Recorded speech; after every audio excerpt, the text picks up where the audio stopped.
Magandang umaga po mga kapatid sa bawat isa sa atin sa pangalan ng ating Panginoong Hesus. Narito po tayo sa ating pong Grace and Promises Daily Devotion. Ngayon po mga kapatid ay August 25, isa na naman pong araw na ibiniyaya sa atin ng Diyos. Mga kapatid, tayo po ay magsimula sa isa pong panalangin. Panginoon, kami po ay nagpapasalamat dahil sa iyong kadakilaan, kabutihan at katapatan sa aming mga buhay. We thank you for your protection dahil patuloy po ninyo kami inilalayo, inaadya at iniiwas sa lahat po ng kasamaan, karahasan, kapahamakan at kasakunaan. Salamat din dahil sa tuwing kami ay gigising, taglay-taglay namin ang biyaya ng kalakasan, at biyaya ng kalusugan na galing sa inyo malayo po sa mga sakit at karamdaman. Salamat din po sa inyong probisyon dahil kailanman ay hindi po ninyo kami pinagkukulang sa bawat araw. Ang biyaya po ninyo ay sapat sa bawat isa. Salamat din sa aming mga kapatid, kaibigan, kapanampalataya na aming pong makakasama ngayon. Patuloy po ninyong pagpalain ng aming buhay kasama ng kanya-kanya naming sambahayan dahil naniniwala kaming lubos that your word will not come back void. It will always accomplish where you will send it, O God. That's why we ask once again that send your word sa lahat po ng mga nakikinig ngayon so that we will be blessed with your word. Salamat po sa inyong mga salita na hindi nagmamaliw, hindi napaparam at hindi kumukupas dahil patuloy po itong nagdudulot sa amin ng kalakasang espiritual at nagbibigay ng matatag na pananampalataya at nagdudulot po ito ng matibay na pag-asa. Salamat din po sa napakagandang araw na naman na inyo pong ipinagkalob sa amin dahil bilang aming Ama sa kalangitan ay mayroon po kayong panibagong lang biyaya at panibagong lang pagpapala. That's why today is our receiving day and we expect that we will receive all the blessings that you have stored and prepared for us today. And this our prayer in Jesus' mighty name. Amen and amen. Good morning, brethren in Christ. Once again, welcome sa ating pong Grace and Promises Daily Devotion. At ang ating pong pagbubulayan ngayon ay ating pong mababasa sa 1 Corinthians chapter 5 verse 9. Ito ang wika sa Tagalog ang Biblia. Isinulat ko sa inyo sa aking sulat na huwag kayong makisama sa mga mapakiapid. And in Amplified Version, 1 Corinthians 5:9, I wrote you in my previous letter not to associate closely and habitually with unchaste, impure people. So, mapagpala po ang salita ng Diyos na ating pong pagbubulayan ngayon mga kapatid. We all know na ang author po ng book of 1 Corinthians is no other than Apostle Paul. And Apostle Paul known as a man of revelation dahil sa kadakilaan at kayamanan ng mga kapahayagan ng Diyos o revelation ng Diyos sa kaniyang buhay. At mga kapatid, almost 1/3 in the New Testament ay akda ni Apostle Paul. At ang kanyang letters or epistles ay kilala bilang Pauline epistles. Other are pastoral epistles, other are prison epistles, and other are general epistles, brethren in Christ. At ito nga po ay kanyang unang sulat, mga kapatid, sa mga iglesia sa Corinto o sa mga mananampalataya po sa Corinto. At ito po nga ang winika ni Apostle Paul na isinulat ko sa inyo sa aking sulat na huwag kayong makisama sa mga mapakiapid. So this is, brethren in Christ, kumbaga precaution ni Apostle Paul sa lahat ng mga mananampalataya sa Corinto o sa lahat ng iglesia na nasa Corinto, mga kapatid, dahil ang salaysay po ng Amplified, brethren in Christ, I wrote you in my previous letter. not to associate. Kasi pag sinabing associate, makisama sa Tagalog mga kapatid, closely and habitually. Yung para bang masyado tayong close at maging kaugilaan na po natin sa mga unchaste or impure people. Sa Amplified po kasi ang ginamit po ay impure people, pero ang ibig sabihin po mga kapatid ay yung wag tayo, sa Tagalog po kasi ay wag tayong makisama sa mga mapakiapid. Kasi if we are going to translate the word mapakiapid ay sa English ay compromiser. Kumbaga ito po ay palaala lamang po ni Apostle Paul sa mga mananampalataya sa Korinto or sa mga iglesia na nasa Korinto na huwag silang maging compromiser. Para hindi sila maging compromiser, wag silang makisama sa mga taong mapakiapid. At tulad nga ng sinasabi nga po ng Amplified Bible, yung mga unchaste or impure people. Dahil alam naman po natin mga kapatid na malakas ang influensya, brethren in Christ. At dito atin pong makikita sa mga sinabi pa po ni Pablo sa mga iglesia sa Korinto o mananampalataya sa Korinto na bad friends with corrupt with good attitude. Tandaan po natin, ang masamang kaibigan ay sumisira ng ating mabuting pag-uugali. Kaya kung sino po yung madalas nating nakakasama, sino yung madalas natin na nakaka-fellowship, madalas natin na sabihin natin mga kapatid na kakasama sa mga gathering, ay magiging katulad tayo nila. Kaya nga sinasabi ko nga po mga kapatid, samahan mo ang isang tao na magnanakaw, bagamat hindi ka magnanakaw, pero later on, magiging magnanakaw ka. Bakit? Kasi as what I said, the people whom we mingled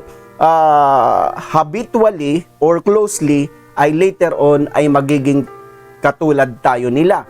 In positive side naman, brethren in Christ, kapag ang ating sinasamahan ay taong makadiyos, ay taong mabuti, ay taong mabait, taong matulungin, later on ay magiging katulad tayo sa kanila. Again, ito po ay palaala lamang po ni Apostle Paul sa mga mananampalataya sa Korinto. That's why our today's message, which entitled, People Whom We Associate Closely and Habitually. Kumbaga, we have to choose our friends. Hindi po lahat ng tao ay ating pong pakikisamahan. Hindi lahat ng tao ay ating pakikisalamuhaan, brethren in Christ. Bakit po? Kailangan natin pumili ng mga kakaibiganin natin, kakasamahin natin, and of course, pakikisamahan natin, brethren in Christ, kasi para po ma-maintain yung ating pong magandang kalalagayan, magandang katatayuan, at magandang sabihin natin, patutuo sa ibang tao.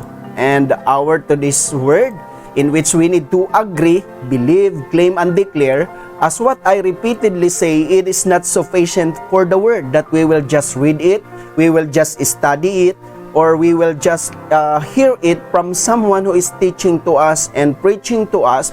We have to agree it personally, we have to believe it personally, we have to claim it personally, and we have to declare it personally so that there will be manifestations in our lives. And our today's grace and promises, we are going to tackle, we will acronym the word SHIP, SHIP, kung saang kinukuha yung tinatawag na fellowship, brethren in Christ.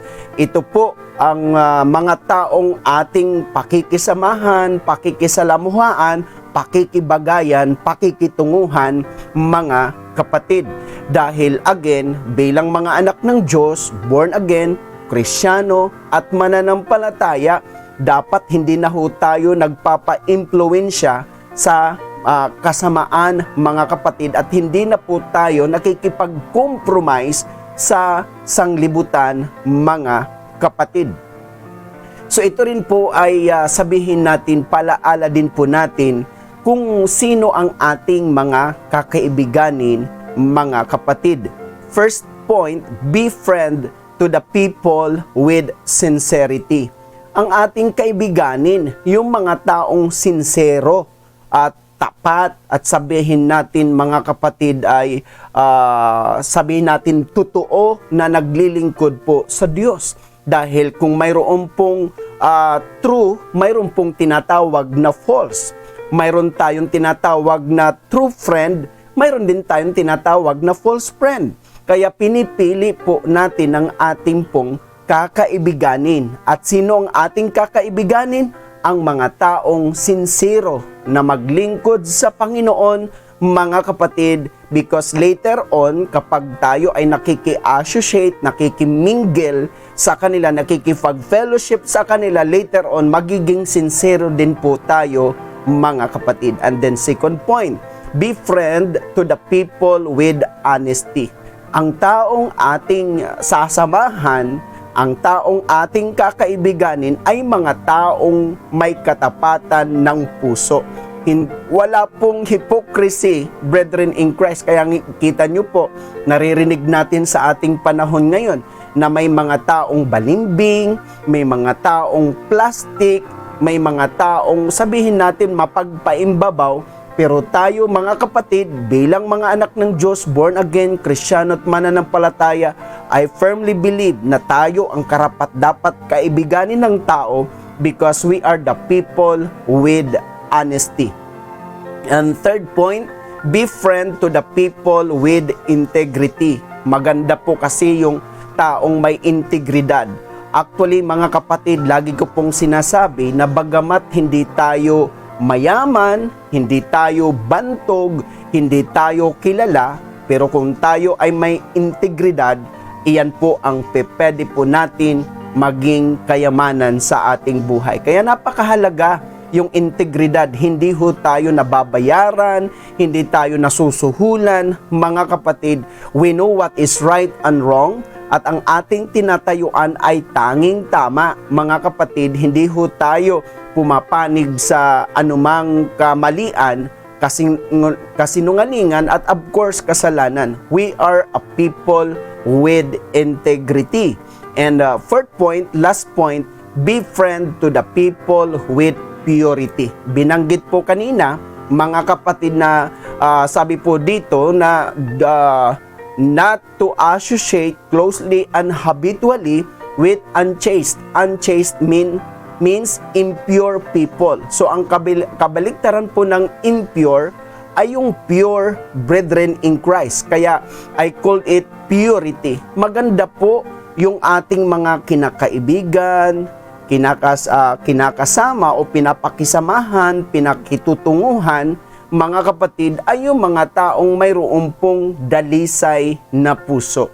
Kasi mahalaga po, mga kapatid, yung mayroon tayong kadalisayan ng puso, yung maganda ang ating motibo, maganda ang ating intention, maganda ang ating layunin, maganda ang ating purpose, maganda ang ating plano. Lahat po maganda if we are people with purity, brethren in Christ.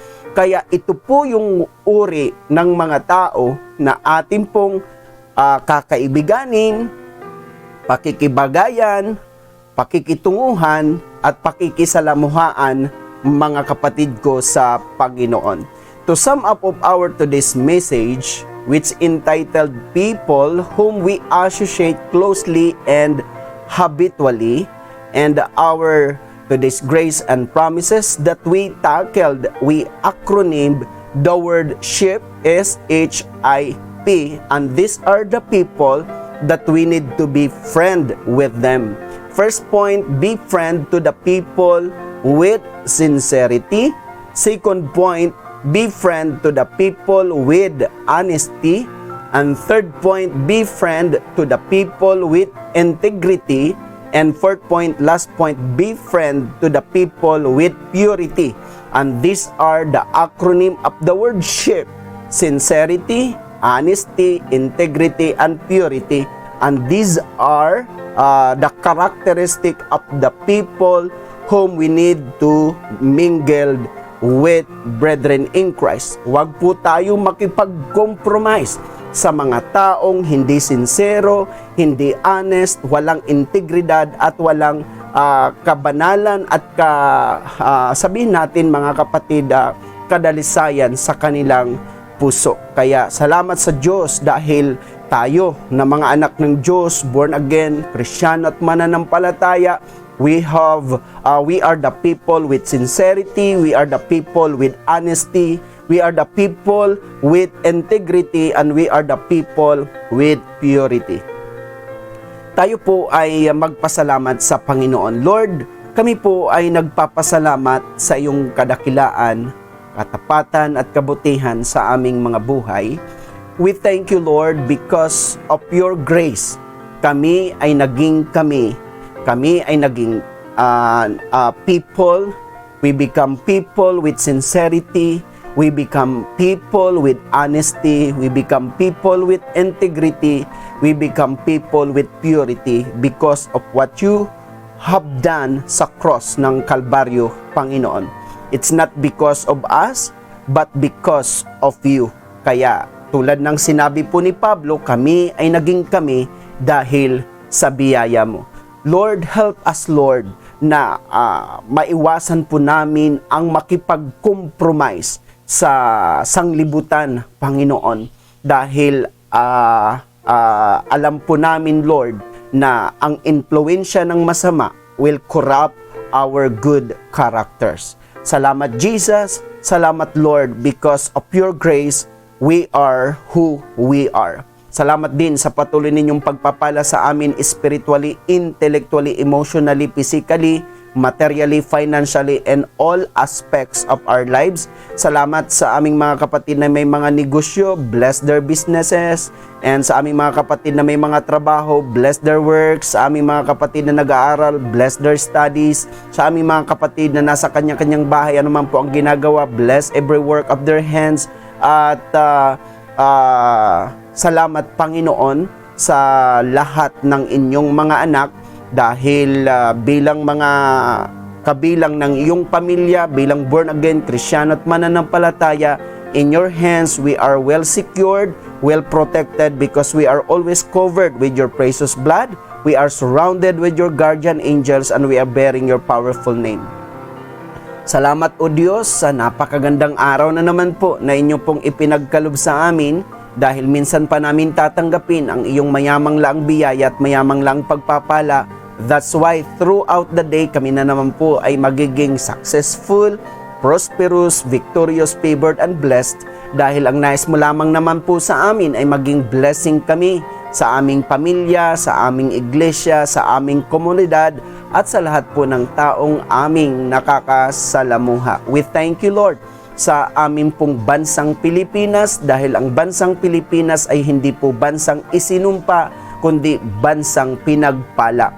Tinataas po namin ang aming mahal na presidente kasama ng kanyang kabinete, mga senadors, governors, mayors, captains, councilors, mga kagawad, Panginoon, mga tanod, Armed Forces of the Philippines, Philippine National Police, lahat po ng mga government official from national down to local, Lord, will lift them up all to you, and we declare and decree that bless them all and help them, Lord, to serve people with sincerity, honesty, integrity, and purity, Jesus. Thank you, Lord. Thank you, Jesus. And this all we pray in Jesus' mighty name. Amen and amen.